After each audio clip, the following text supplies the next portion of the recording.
ഞാൻ അതിലൊന്നും സപ്പോർട്ട് ചെയ്യാനോ, എതിർക്കാനോ, അനുകൂലിക്കാനോ ഒന്നും പോകാനുള്ള ഒരു അവസരം അങ്ങനെയൊക്കെ കയറി എല്ലാത്തിലും ചാടുന്ന ആളല്ല ഞാൻ. Okay, okay, okay. എനിക്ക് എന്നെ സ്പർശിക്കുന്ന പ്രധാനമായിട്ടും ഇപ്പോഴത്തെ ഒരവസ്ഥ വെച്ചിട്ട് ഒന്നിലും അങ്ങനെ കയറി ചാടാൻ ഇൻട്രസ്റ്റ് അല്ല ഞാൻ. ഉം. കാരണം ചാടണമെങ്കിൽ എന്നും ചാടണം. ഇവിടുത്തെ രാഷ്ട്രീയം അനുസരിച്ച്. ഈ രാഷ്ട്രീയം അല്ല നമ്മൾ പഠിച്ചിരിക്കുന്നത്. ഉം. ഇന്നത്തെ രാഷ്ട്രീയം അല്ല. ഈ ഇടതുപക്ഷ രാഷ്ട്രീയം അല്ല നമ്മൾ പഠിച്ചിരിക്കുന്നത്. പക്ഷേ ഈ ആ രാഷ്ട്രീയത്തിന് എന്തെങ്കിലും ഒരു അപജയം വന്നോടം തന്നെ അത് കളഞ്ഞിട്ട് വേറെ ഒരെണ്ണത്ത് പോയിട്ട് അതിനേക്കാളും കുഴിയിൽ ചെന്ന് വീഴാനൊന്നും തയ്യാറല്ല. നമ്മുടെ ഇടതുപക്ഷം തന്നെയാണ്. ഉം. ഉം. പക്ഷേ ഇന്നത്തെ യങ്സ്റ്റേഴ്സ് എല്ലാം ഇടതുപക്ഷത്തിലേക്ക് വരണമെന്നല്ല ഞാൻ പറയണത്. ഇടതുപക്ഷം അല്ലെങ്കിൽ വലതുപക്ഷം ആയിക്കോട്ടെ. ഈ ആ പക്ഷത്തേക്ക് വരണവരുടെ നാണക്കേടിനെ പറ്റി നിങ്ങൾ ചിന്തിച്ചിട്ടുണ്ടോ? ഉം. ഒരു രാഷ്ട്രീയ പ്രവർത്തനമോ പൊതുരംഗത്തോ വന്ന് മുദ്ര പതിപ്പിക്കാനെന്ന ഒരു കാര്യവും ചരിത്രരേഖകളൊന്നും ഉണ്ടാക്കാതെ സുപ്രഭാതത്തിൽ നമ്മൾ ഈ പഠിച്ച് IAS കിട്ടി മറ്റേ ഇതാവുന്നില്ലേ, ഉം. സെക്രട്ടറി ആവുന്നില്ല, അതേപോലത്തെ ഒരു ലെവൽ നമ്മൾ കണക്കാക്കി രാഷ്ട്രീയത്തിൽ വന്നുകൊണ്ടിരിക്കുന്നവരാണ് ഇന്ന് കൂടുതലുള്ളത്. എന്നിട്ട് വേണ്ടാത്തതിനൊക്കെ കയറി വേണ്ടാത്ത അഭിപ്രായങ്ങൾ പറയുക. എന്ത് ചെയ്തിട്ടാണ് ഇവർ നാട് നന്നാകാൻ വരണമെന്നും ഇവരുടെ എന്താണ് പണ്ടൊക്കെ നമ്മൾ കണ്ടിട്ടുള്ളത്, അനേകകാലം അവർ നാടിനെ സേവിച്ച് അവർ ഒന്നും ചെയ്യാതെ ഈ പാർലമെൻ്ററി സ്ഥലങ്ങളിൽ വരാതെ തന്നെ അവരെ നമുക്കറിയാം ഉം. നാടിന് സേവ ചെയ്യുന്നവരാണെന്ന്. നമ്മൾ അവരുടെ പ്രവർത്തനങ്ങളൊക്കെ കേട്ട് മാധ്യമങ്ങളിലൂടെയൊക്കെ അറിഞ്ഞ് നമ്മൾ അവരെയൊക്കെ ബഹുമാനിക്കുന്ന രീതിയിലായി കഴിഞ്ഞതിന് ശേഷമൊക്കെ ആയിരിക്കും അവരൊരു പാർലമെൻ്ററി സ്ഥലത്തേക്ക് നമ്മൾ അവരുടെ പേര് കേൾക്കുന്നത്. ഉം.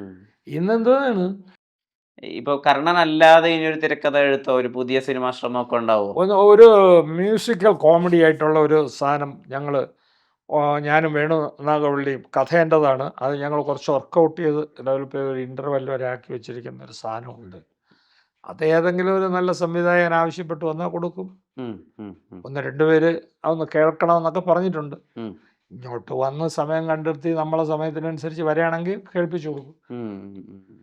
അത് വേണമെന്ന് പറഞ്ഞാൽ അവർക്ക് കൊടുക്കും. അത്ര തന്നെ. ഈ ഉണ്ണിമുകുന്ദൻ തിരക്കഥ കൊടുത്തയക്കണമെന്ന് ആവശ്യപ്പെട്ടത് ശരിക്കും ദുഃഖം ഉണ്ടാക്കിയോ? അതൊക്കെ ദുഃഖമൊന്നും എനിക്കുണ്ടാക്കിയില്ല. എന്തിനാ ദുഃഖിക്കണത്? അയാളെ അതൊരു വിവരമല്ലേ. അനാദരവായി തോന്നിയോ? അയാളെ വിവരം അത് പിന്നോട്ട് തോന്നൂല്ലേ? എന്നെക്കാൾ എത്ര വർഷത്തിന് ശേഷം ഫിലിമിൽ വന്ന ഒരാളാണ്. ഞാൻ 66 വന്നു. അയാളെപ്പോഴും വന്നു. നിങ്ങളൊന്ന് ആലോചിച്ച് നോക്ക്. വളരെ വ്യത്യാസമുണ്ട് ഞങ്ങൾ തമ്മിൽ. ഞങ്ങൾ ഒന്നിച്ച് അഭിനയിച്ചവരാണ്. ഉം. മനസ്സിലായോ? ഒന്നിച്ച് അഭിനയിക്കുകയും ചേട്ടാന്ന് വിളിച്ച് വളരെ കാര്യമായിട്ട് നടക്കണ ഒരാൾ. അതും വിജയരാഘവൻ വിളിച്ച് പറഞ്ഞതനുസരിച്ചാണ് അയാൾ എന്നെ കോൺടാക്ട് ചെയ്യണത്. കോൺടാക്ട് ചെയ്തപ്പോൾ ഞാൻ പറഞ്ഞു എപ്പോൾ വന്നാലും അയാളോടുള്ള സ്നേഹം കൊണ്ട് വായിച്ച് കേൾപ്പിക്കാമെന്ന് ഞാൻ പറഞ്ഞ ആളാണ്. തിരുവനന്തപുരത്ത് വിളിച്ചപ്പോഴത്തേക്ക് എനിക്ക് പറഞ്ഞു ഞാൻ വളരെ ബിസിയാണ്. അന്ന് ആ പടം സക്സസ് ആയല്ലോ. ഉം. ഈ ഉം. ശബരിമലയുടെ ആ ഉം. പടം. മാളികപ്പുറം. ആ അത് കിടന്നുകൊണ്ടങ്ങോട്ട് സക്സസ് ആയപ്പോഴത്തേക്ക് ഇദ്ദേഹം എൻ്റെ അടുത്ത് പറയണം എനിക്ക് അങ്ങോട്ട് വരാൻ ടൈമില്ല. ഞാൻ ഒരാളിനെ അയക്കാം സ്ക്രിപ്റ്റ് കൊടുക്കാൻ. ഇത്രയും വർഷം കുത്തിയിരുന്നുണ്ട് ആരെങ്കിലും വരുമ്പോഴെടുത്ത് കൊടുക്കാനുള്ള ആ മര്യാദ അയാൾക്ക് തോന്നിയില്ല. ഉം. അതിന് ഞാനൊന്നും എനിക്ക് അല്ലേ ഇങ്ങനൊരു അനുഭവം ഉണ്ടായി എന്ന് പറയുന്നത് എനിക്കതിൽ ദുഃഖവും ഇല്ല, അയാളുടെ വിഷമവും ഇല്ല, അയാൾ അവിടെ ഒരു വിരോധവും ഇല്ല എനിക്ക്. പക്ഷെ ഉം. അങ്ങനെയൊന്നും ആവരുത്. മനസ്സിലായോ? അതാണ് ഇന്നത്തെ തലമുറയിൽ കാണുന്ന ആ ഒരു പണ്ടൊക്കെ ഈ സീനിയേഴ്സിന് ഒരു ഇതുള്ള ആളുകളുടെ അടുത്തൊരു വലിയ ബഹുമാനം ഉണ്ടായിരുന്നു. ഇപ്പം അങ്ങനെ ഒന്ന് കുറഞ്ഞു കുറഞ്ഞു വരുന്നു. എല്ലാ മൂല്യച്യുതിയുടെയും ഒരു ഭാഗമായിരിക്കാം. ഉം. ഇനി ആരാ ശരിക്കും ഇപ്പൊ കർണനാവേണ്ടത്? ഇപ്പൊ നമുക്ക് ചെയ്യാനൊരു വിമുഖത കാണിച്ച സ്ഥിതിക്ക് ഇനി ആരാ ഉണ്ടാവുക? അതൊക്കെ ശരിപ്പെടുത്തി തരാം. നിങ്ങൾ പ്രൊഡ്യൂസറെ കൊണ്ടുവരൂ. ഓ! ആ, ആ, ആ. പറഞ്ഞോ. ടൊവിനോ തോമസ്. ആ. യങ് ജനറേഷൻ്റെ അഭിപ്രായം കണ്ടില്ലേ? ഉടനെ വന്നത്. ആ നമ്മളുടെ അഭിപ്രായം അതാവണമെന്നൊന്നുമില്ല കേട്ടോ. ആ, ആ, ആ. നമ്മളുടെ പ്രൊഡ്യൂസർ വരട്ടെ. പ്രൊഡ്യൂസർ വന്ന് ഫൈനലൈസ് ചെയ്യാതെ ഇനി ഇതിൻ്റെ മുകളിൽ കാരണം 5 വെർഷൻ എഴുതിയിരിക്കുകയാണ്. 5 വെർഷൻ എൻ്റെ കയ്യിലുണ്ട്. ഇപ്പോൾ എടുത്ത് കാണിച്ചു തരാം. ഉം, ഉം, ഉം. ആദ്യം 94-ൽ എഴുതിയ ഈ 4.5 മണിക്കൂർ സ്ക്രിപ്റ്റ് എന്ന് പറയുന്നത് നമ്മൾ കൈവച്ചാൽ ഇങ്ങനെ പൊടിഞ്ഞു പൊടിഞ്ഞു പൊടിഞ്ഞു പോകും. ഉം, ഉം, ഉം, ഉം, ഉം. ആ നിലയിലായി. അത് കഴിഞ്ഞ് 2ാമത് എഴുതിയത് 3ാമത് എഴുതി എല്ലാം ബൈൻഡ് ചെയ്ത് വെച്ചിട്ടുണ്ട്. നമ്മൾ മനസ്സിലായില്ലേ? അത്രയും വർക്കൗട്ട് ചെയ്ത സാധനമാണ്. ഇനി അതിനകത്ത് കിടന്നുകൊണ്ട് ഒന്നും പ്രതീക്ഷിക്കേണ്ട. ചുമ്മാ ഇരിക്കുക. വല്ല വിധി ഉണ്ടെങ്കിൽ വന്നോട്ടെ. വന്നാൽ കൊടുക്കാം. കാശ് തന്നാൽ കൊടുക്കും. അതല്ലാതെ അതിനകത്ത് വേറെ വലിയ താല്പര്യങ്ങളൊന്നുമില്ല. സിനിമ ആഗ്രഹിക്കുന്നവരോടെ സിനിമയെ എങ്ങനെ സമീപിക്കാൻ വേണ്ടിയിട്ടാ? ഇത്രയും കാലം സിനിമയിൽ നിന്ന് അതായത് എൻ്റെ അനുഭവം വെച്ചും ഞാൻ വന്ന രീതി വെച്ചും ഇന്നിപ്പോൾ ഒരു അഭിപ്രായം പറയാൻ ഒക്കില്ല. ഓക്കെ. കാരണം സിനിമയും സിനിമയുടെ സ്റ്റൈലും അതിലേക്ക് വരുന്നവരുടെ രീതിയൊക്കെ മാറിയിരിക്കുന്നു. ഉം. ഉം. ഞങ്ങളൊക്കെ ജീവിതം ഗാംബിൾ ചെയ്യാണ്. ഉം.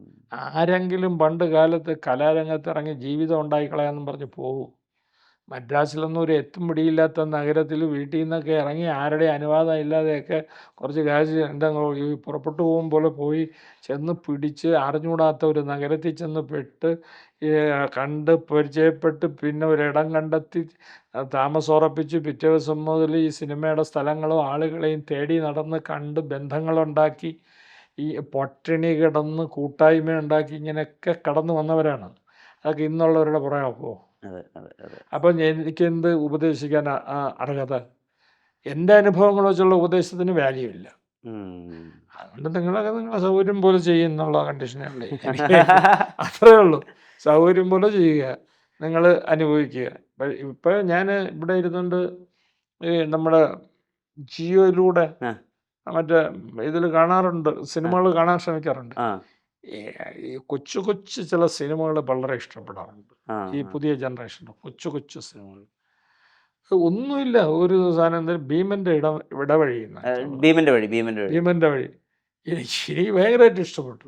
ഇന്നലെ നാളായിട്ട് ഒരു പടം കണ്ടല്ലോ, നമ്മളവിടെ ഇരുന്ന് ചിരിച്ച് ചിരിച്ച് അപ്പോൾ നീ പറഞ്ഞ ആ നടൻ മറ്റേ പടത്തിലുണ്ടെന്നൊക്കെ പറയുന്നു. അപ്പോൾ അങ്ങനെയൊക്കെയുള്ള അതൊക്കെ അറിയപ്പെടാത്ത ആർട്ടിസ്റ്റുകൾ ചെയ്തിരിക്കുന്നതാണ്. ആ, ആ, ആ. അങ്ങനെയുള്ള ചില പടങ്ങളൊക്കെ കണ്ടുകൊണ്ടിരിക്കാം, ഓക്കെ, ഒരു രസമൊക്കെ തോന്നുന്നുണ്ട്. അല്ലാതെയുള്ള പടങ്ങളൊന്നും എനിക്ക് യോജിക്കാനേ ഒക്കണില്ല. എൻ്റെ മറ്റേ എന്തോന്നാണ് നിങ്ങൾ പറയണത്? ഒരാൾ കൈ ഇന വീശിയ ആകാശത്തിൽ തട്ടിയിട്ട് തിരിച്ചു വന്ന് വീണ് അവൻ ചെതറിപ്പോവും, അത്രയും ഹൈറ്റിൽ നിന്ന് വന്ന് വീണ്. എന്നിട്ടും അവൻ അടുത്ത് അടിച്ചു ഒന്ന് അടിക്കാൻ നിൽക്കണം എന്നുള്ളതൊക്കെ പറഞ്ഞ് ഇത് മനുഷ്യ ഇത് കാണിക്കുന്നതല്ല. ചുമ്മാ എക്സാജറേഷനും ഓവർ ഫൈറ്റിങ്ങും ഓവർ കാര്യങ്ങളും ഒക്കെ. അത് സിനിമ ഒരു സൗന്ദര്യശാസ്ത്രമുള്ള കലയല്ലേ. എസ്തറ്റിക്സ് ഉണ്ട്.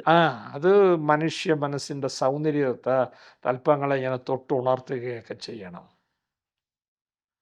അപ്പോഴല്ലേ അതിൻ്റെ ഒരു സുഖമുള്ള. അതിനകത്ത് കടന്നു വരുന്ന സംഗീതം അങ്ങനെ ഒരു കൊച്ചു നദി ഒഴുകുന്നത് പോലെ കാതലുണ്ടാവണം. ഒരു കാതലുണ്ടാവണം. കാതൽ സൗന്ദര്യാത്മകമായിരിക്കണം. സൗന്ദര്യാത്മകത എന്താണ്? ഏറ്റവും ക്രൂരത കാണിക്കുമ്പോഴും അതിനൊരു സൗന്ദര്യാത്മകത ഉണ്ടാവാം. ഇപ്പൊ താഴ്വാരത്തിൽ ഭരതൻ ചെയ്ത പോലെ. ആഹാ, എന്താ അസാധ്യ പടമാണ്. എന്നിട്ട് പറയണത് ഈ ബ്രഹ്മയുഗം ഇല്ലേ, അതിൽ ആ മമ്മൂട്ടിയെ ചാരുകസേരയിൽ ഇരിക്കുന്നത് നമ്മൾ കണ്ടുകൊണ്ടിരുന്നു. ഒന്നും വേണ്ട, അയാളുടെ ഒരു ഉഗ്രം പടം വന്നു ഈ അടുത്ത കാലത്ത്, ഒരു കളങ്കാവൽ. അതിനകത്ത് ആ സിഗരറ്റ് അടിച്ചു പിടിച്ചുകൊണ്ടുള്ള ഒന്നും വേണ്ട. അപ്പം എന്നെ വിശ്വാസം ഇല്ലേ എന്നുള്ള ചോദ്യം ഉണ്ടല്ലോ. എൻ്റെ മുഖമൊക്കെ ഞാൻ ഇപ്പം ഇത്തവണ മമ്മൂട്ടിയുടെ അടുത്ത് പറഞ്ഞു, നിങ്ങൾ അസാധ്യമായിട്ട് ചെയ്തിരിക്കുന്നത്. അയാൾ കൊലയൊക്കെ ചെയ്തിട്ട് ഇരുന്നത് ഇരിപ്പും കാര്യങ്ങളൊക്കെ ചില ഫോറിൻ ആക്ടേഴ്സിൻ്റെ ഒക്കെ ഇതോ അങ്ങനെ അതിനകത്ത് ആ സിഡ്നി പോയറ്ററുടെയൊക്കെ ഒരു ഡെപ്ത് ഉണ്ട് അഭിനയത്തിൻ്റെ സംഗതിയിൽ. എന്തൊരു ഇതാണ് അയാൾ ഇങ്ങനെ ഒരച്ചൊരച്ചെടുക്കുന്ന ആഴം കൂടുകയാണ് അഭിനയത്തിൽ. അതൊക്കെ ഭയങ്കര ഒരു ഇതല്ലേ. അങ്ങനെ അപ്പോൾ ഇപ്പോൾ ഇറങ്ങുന്ന സിനിമയിൽ അതിനകത്തൊരു സൗന്ദര്യശാസ്ത്രം നിലനിർത്തിക്കൊണ്ടുള്ളതായിരിക്കണം. അതല്ലേ നമ്മൾ ആസ്വദിക്കാനല്ലേ പോണത്, നമ്മൾ വെറുക്കാനല്ലല്ലോ പോകുന്നത്.